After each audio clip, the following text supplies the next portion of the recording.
নাও ঠাকুমা, বাজার এনেছি, তাড়াতাড়ি খেতে দাও। দেরি হলে হরি কাকা আবার দু কথা শুনিয়ে দেবে। তারপরেও আজ আবার হাটের দিন, দোকানে কত কত বেচা কেনা। তুই স্নান সেরে আয়, আমি খাবার বাড়ছি, এই তো হয়েই এসেছে। আজ কি রেঁধেছ ঠাকুমা? প্রিয় আলু ভাজি আর গরম ভাত। বাহ, কিন্তু তুমি কি খাবে?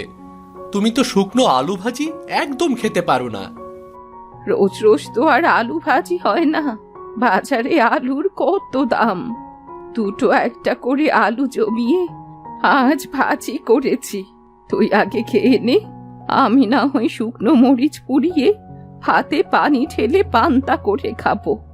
আমায় নিয়েও তো ভাবিস না তো, যা যা, তোর দেরি হয়ে যাবে যে। কি খবর টগর, কেমন আছো? এই তো কাকা, কেটে যাচ্ছে। বাহ, আজ তো অনেক মাছ পেয়েছেন। আপনার পুকুরের মাছগুলো তো বেশ বড় হয়েছে দেখছি। তা হবে না কেন বলো তো? মাছকে দুবেলা খাওয়াচ্ছি, যত্ন নিচ্ছি। বড় না হলে তো আর আমাদের সংসার চলবে না। তা বেশ, আমিষ করে বাড়ি যাই, ঠাকুমা অপেক্ষা করছে, আবার দোকানে যেতে হবে। তা লোকের দোকানে আর কতদিন শ্রম দিবি রে? এবার নিজেই কিছু একটা কর। কি করব কাকা, না আছে জমি জমা, না আছে পয়সা করি। দোকান থেকে মহাজন যা দেয় তাতে আমার আর ঠাকুমার চলে যায়। আমি যাই কাকা। টগর, এই মাছটা নিয়ে যা রে, তোর ঠাকুমাকে সাথে নিয়ে খাস। এককালে মাসিমা আমাদের সকলের জন্য কত করেছে, আজ আমরা তার জন্য কিছুই করতে পারলাম না। নিয়ে যা। না না কাকা, মাছ লাগবে না, দিয়েছি যখন নিয়ে যা।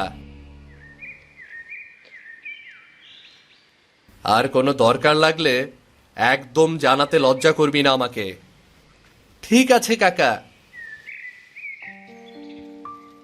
টগর মাছ নিয়ে এসে দেখে দাওয়ায় খাবার আগলে ঠাকুমা বসে আছে। কি রে, করতে গিয়ে আবার মাছ নিয়ে ফিরলি? বাহ, মাছটা তো বেশ টাটকা, এখনো নড়ছে।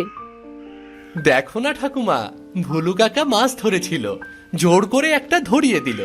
তুমি মাছটা রাতে জমিয়ে রেধো, রাতে এসে মজা করে খাবো। ঠিক আছে, এখন ভাতগুলো খেয়ে নে দেখি, আমি বরং মাছটা কেটে কুটে রেখে দিই। এই নাও। খাওয়া শেষ করে টগর এলো মাছের বাজারে। হরি কাকা মাছ সাজিয়ে বসে আছে। এই তোর আসার সময় হলো টগর, কত করে তোকে বলি হাটের দিন একদম দেরি করবি না, তা তো আমার কথা তোর কানেই যায় না। এই তো এলাম কাকা, সবে হাট বসতে শুরু করেছে। বাহ, কত মাছ এসেছে, এত বড় বড় ইলিশ মাছ। বর্ষার ইলিশ তো বড় হবেই রে পাগলা।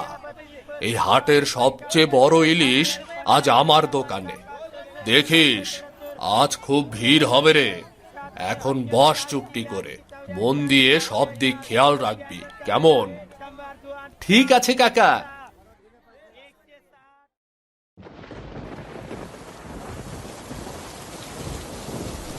এলি দাদু ভাই, আহা, বৃষ্টিতে তো ভিজে কাক ভেজা হয়ে এসেছিস।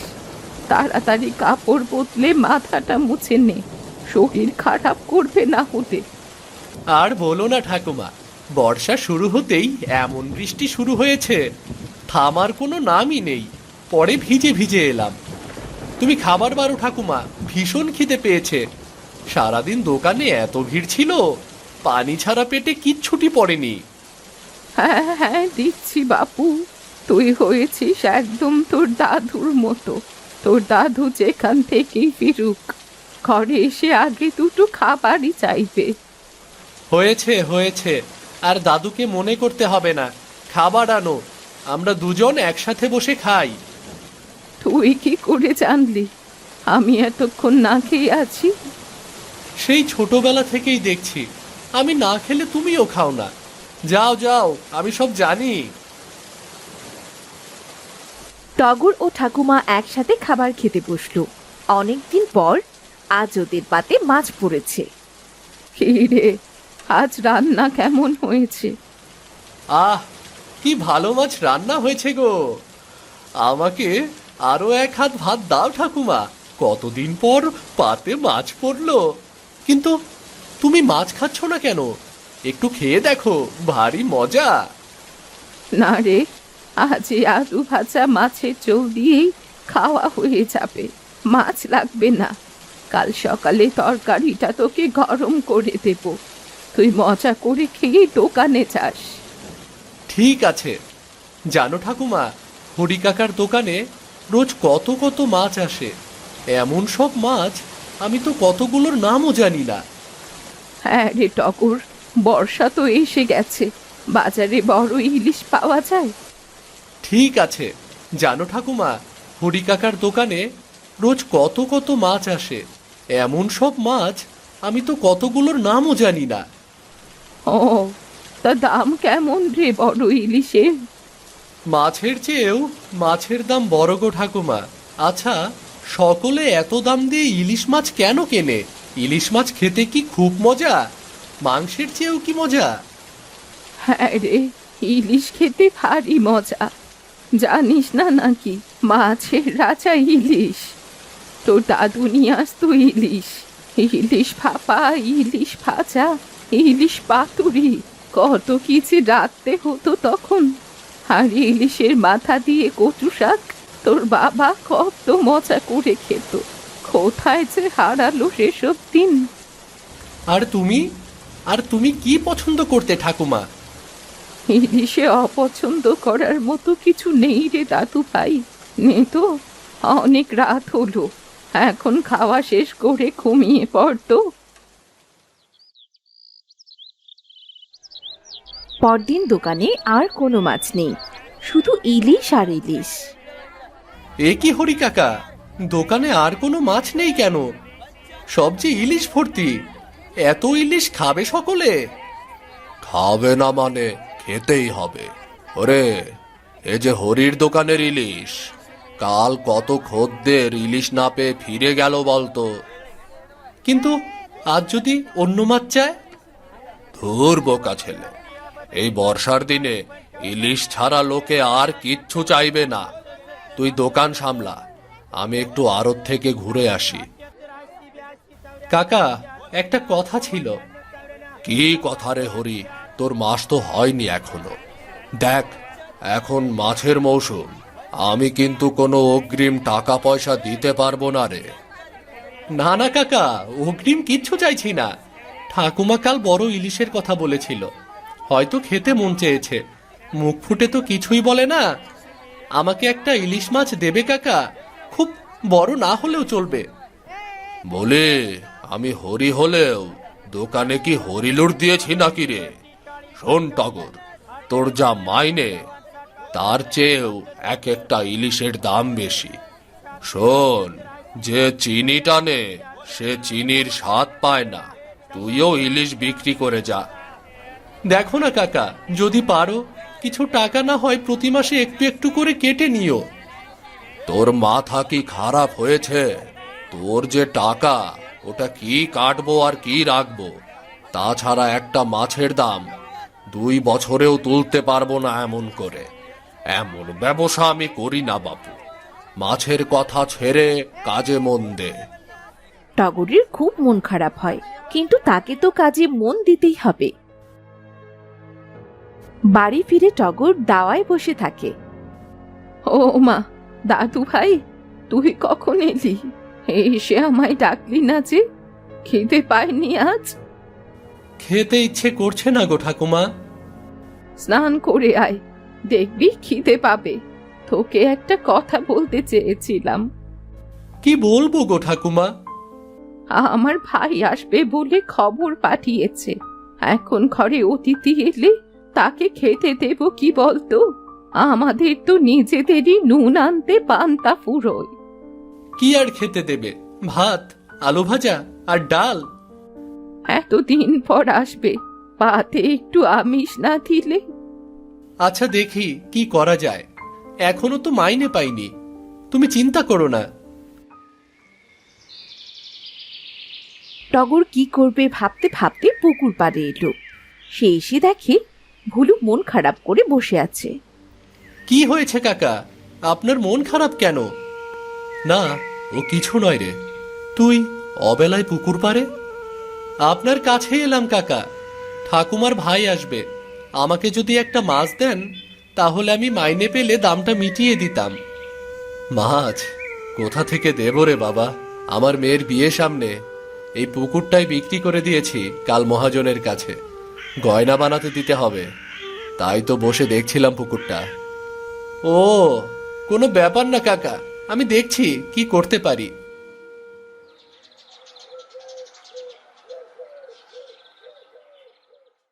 মাছের চিন্তায় সেদিন টগরের ঘুম হলো না। সে সকালে বাজারের থলে হাতে ঘরে এলো। কটা আলু এনেছি ঠাকুমা, তুমি ভাত আর আলু ভাজি করো। বাজারের সব দিকে শুধু ইলিশ আর ইলিশ।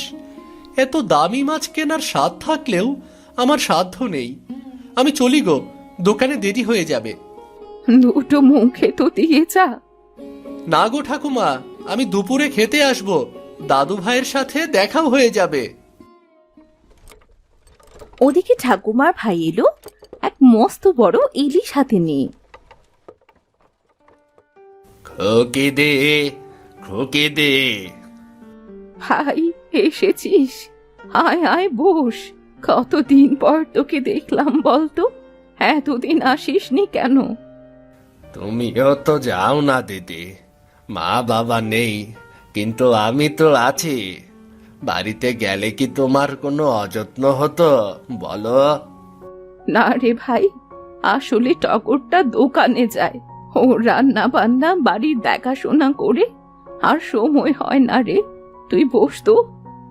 সে বুঝবো, তবে তুমি এই ইলিশটা জমিয়ে রাধো তো দিদি। কতদিন তোমার হাতের ইলিশ খাইনি আমি।